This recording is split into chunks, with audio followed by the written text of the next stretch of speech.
সাপের মাথায় রত্ন? হ্যাঁ, ঠিকই শুনেছেন।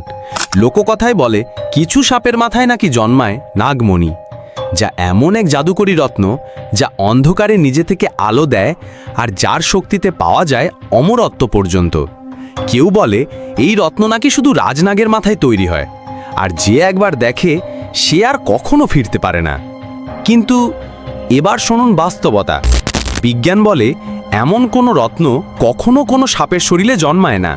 না আছে একটিও প্রমাণ, না একটিও বাস্তব ছবি। সবটাই কল্পনা, ভয় আর লোককথার ফাঁদ। তাহলে এই গুজব ছড়ালো কিভাবে? হয়তো মানুষ ভয় পেত সাপকে, তাই বানিয়ে নিয়েছে এক অলৌকিক গল্প। কিন্তু আপনি কি বিশ্বাস করেন এই গল্প? কমেন্টে লিখুন নাগমণি নিয়ে আপনার কি মনে হয়।